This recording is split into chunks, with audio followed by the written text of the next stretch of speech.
Bon voilà, on continue donc sur le TMK5. Ça y est, j'ai enfin pu composer mon kit bielle. Alors il faut savoir que les kits bielle ne se trouvent pas de partout pour ces moteurs là. Le maneton c'est du 18 mm. Hein. Alors ça c'est un maneton qui provient d'un moteur BMB 100. Donc qui fait 18 mm. Par contre en longueur pour le TMK5 il doit faire 48. Donc celui-ci faisait 49. Je l'ai amené à rectifier chez un tourneur fraiseur que vous pouvez trouver aux alentours de chez vous. Voilà, il m'a pris 20 balles, même pas je crois 10 balles. Et il m'a réduit de 1 à 0,1 le maneton en longueur. Donc pour arriver au 48 pour le TMK5. Voilà. Donc là je l'ai mis en place déjà sur la première masse. Je l'ai introduit à l'intérieur de l'outil. Là c'est pareil, ce sont des rondelles en 18, la rondelle latérale.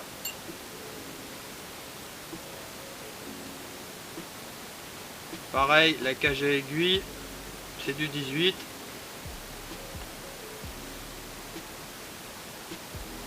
Donc, je vous mettrai les liens de toutes les pièces que j'ai trouvées donc sur mon docart. Donc, alors je sais pas à quel moment vous allez regarder la vidéo, mais bon, je vous mettrai les liens quand même et vous trouverez normalement de quoi refaire votre TMK5, puisqu'en général sur mon dos on trouve à peu près tout. Ça pareil, c'est une bielle que l'on trouve dans pièces génériques, dans la catégorie moteur. C'est une bielle type 125 pour maneton en 18 et qui fait 109,8 mm.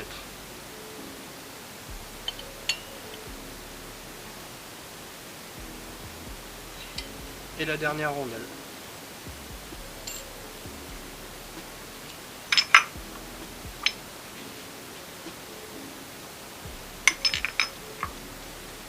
Alors c'est un petit peu chiant à rentrer parce que les pièces sont usinées de façon très précise, justement pour gagner du temps au niveau du recentrage des deux masses. Voilà. Donc là le maneton du vilebrequin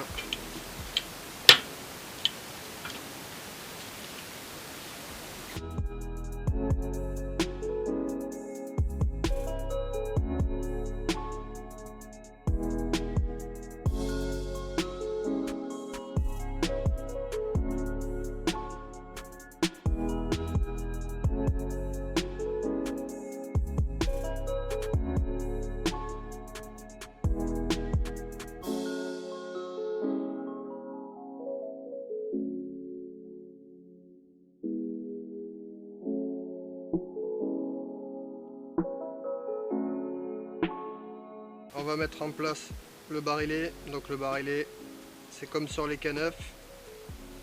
Vous pouvez remplacer ces pièces là. Donc là, elles sont en bon état. Inutile de les remplacer.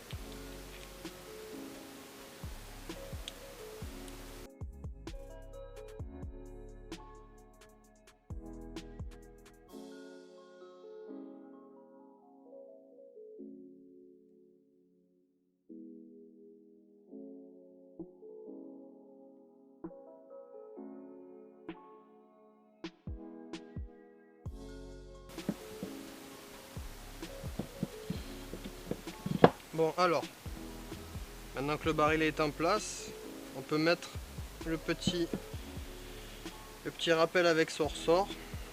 Alors vous remarquerez que sur les K9, le barillet est en haut. Là il est en bas puisque le K5 à la base c'est un moteur de moto. Donc les vitesses sont inversées, c'est-à-dire que le levier de vitesse, du moins la patte du levier de vitesse qui vient donc sur les K9 est vers le bas. Là elle est vers le haut, hein, étant donné que c'est inversé, voilà, vous avez compris. Alors, ça c'est un petit peu chiant à rentrer, je vous avoue. Donc, ça va ici en bas. Et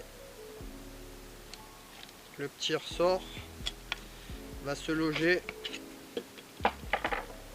ici en bas. Alors, c'est pas évident. à mettre en place. Et on y arrive. Ça.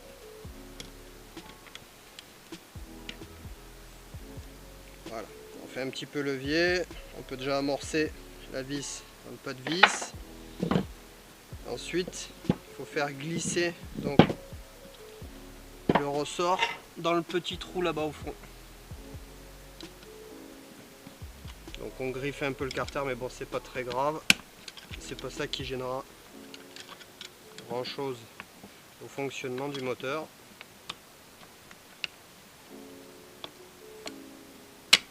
Voilà, pour son emplacement. On peut voir que le rappel est bien en place, il fonctionne.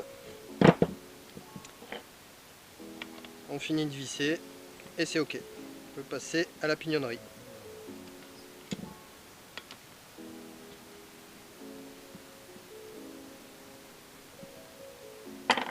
Ok. Ensuite, la pignonnerie. Donc j'ai fait un petit contrôle, franchement elle est en très bon état. Les dents sont nickel. Donc attention aux petites rondelles à droite à gauche. Bon, bien souvent il n'y en a qu'une ou deux. C'est à ce niveau là. C'est à peu près la même chose que sur les K9 et les K10. On est sensiblement sur la même chose, hein. Je m'aperçois en fait en travaillant sur ce moteur qu'ils n'ont pas énormément évolué sur l'architecture des moteurs. Bon, c'est du réchauffé quoi, hein, un coup de micro-ondes et puis c'est reparti quoi. Bref, alors, arbre primaire, arbre secondaire, c'est un petit peu chiant à rentrer, comme ceci. Et ce qu'il faut faire, parce que c'est un peu chiant, donc là numéro 1 je l'ai noté, numéro 2 c'est qu'il faut mettre la fourchette en même temps, parce que sinon on peut pas la rentrer. Vous voyez, comme ça. Et là, on vient faire rentrer. Alors, c'est un petit peu chiant parce qu'il y a la rondelle, il faut faire attention qu'elle tombe pas. En même temps.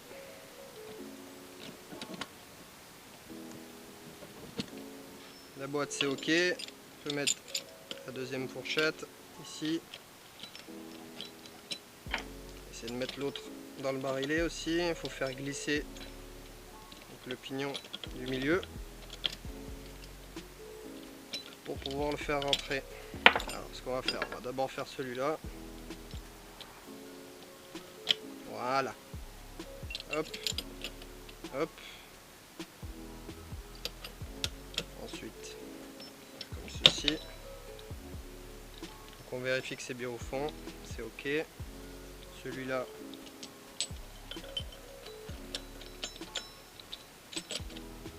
Ici, ok. Et la tige. Voilà. Là on est ok. Bon, de ce côté-là, c'est ok. Il faut pas oublier la tige champignon pour l'embrayage. Ici. Ensuite, le vilebrequin. Donc attention côté allumage et côté embrayage. Ne pas se tromper parce qu'on peut très bien le monter à l'envers. Voilà. Donc là c'est prêt à être remonté. On va nettoyer les plans de joint des deux carters et on va mettre de la pâte.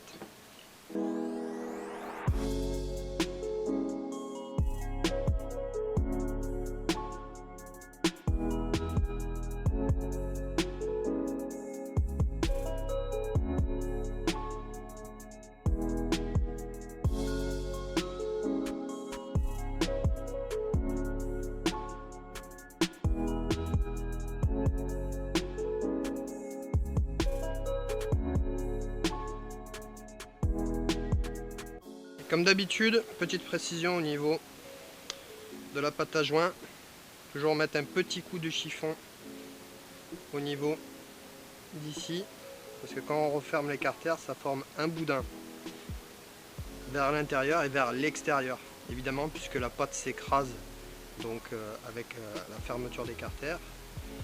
Donc on vient enlever, si vous voulez, le surplus de pâte qu'il y a côté intérieur. Vous voyez, ça fait un espèce de petit rebord sans pâte. Donc ce petit rebord sera comblé donc avec la fermeture des carters, tout simplement. Donc de ce côté on peut le faire aussi, même si c'est moins important que le côté vilebrequin, parce que c'est pas un peu de pâte à joint dans la boîte de vitesse qui va faire qu'elle ne fonctionne plus, hein. J'entends tout et n'importe quoi dans le kart, hein, c'est... Voilà. Donc là c'est ok, on peut remonter.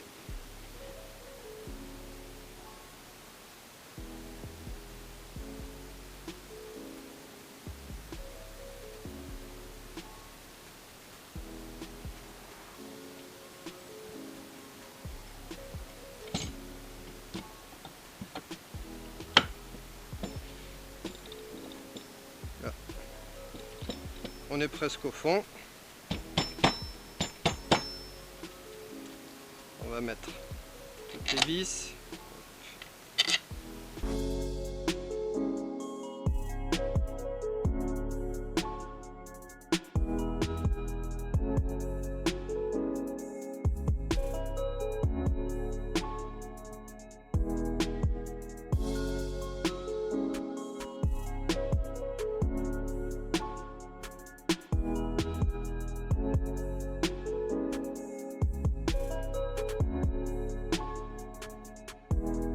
Toutes les vis sont en place,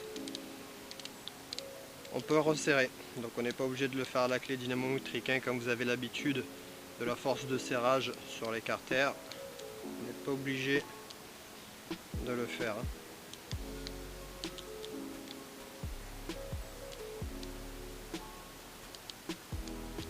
Allez, hop, 12 Nm.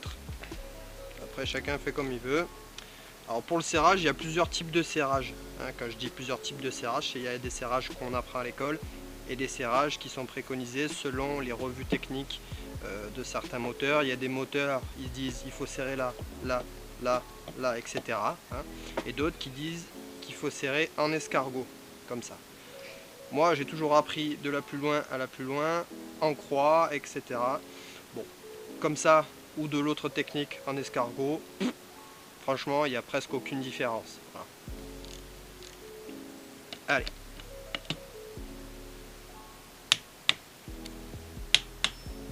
Et voilà. Si on veut, on peut essuyer un peu le surplus de pâte à joint. Vous n'êtes pas obligé, en dessous, c'est pas une partie qui se verra. Mais bon, comme on y est, on le fait. Ça fait un moteur plus propre, enfin du moins plus propre. Bon, on voit pas trop la pâte à joint, quoi, tout simplement. Là. Pareil de ce côté.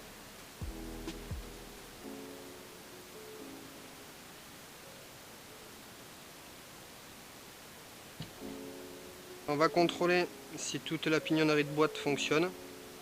Donc là, à ce niveau-là, c'est ok.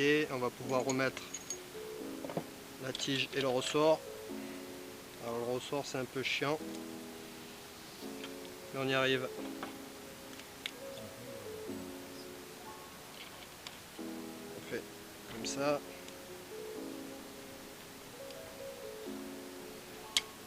Hop.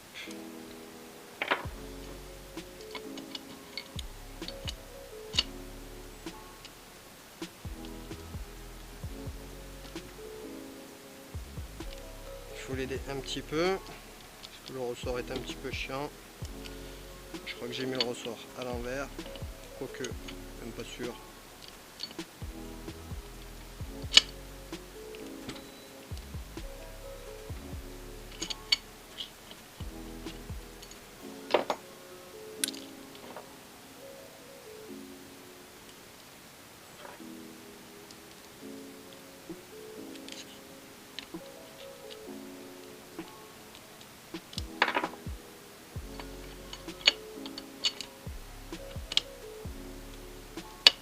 Voilà, donc le repère en face de l'autre, tout simplement.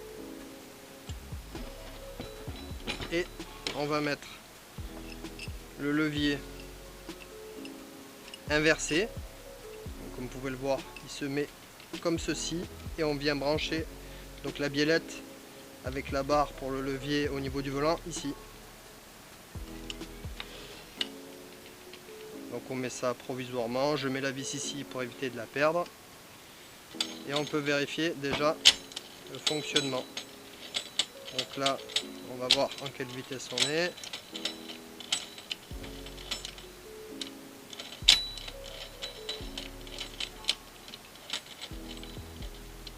Donc là, logiquement, on doit être en première. Là, on est au point mort, effectivement. Vous voyez, pignon qui tourne là. Donc là, j'imite, si vous voulez, l'effet du moteur. Donc du vilebrequin, etc. Donc là, on est bien au point mort. Première.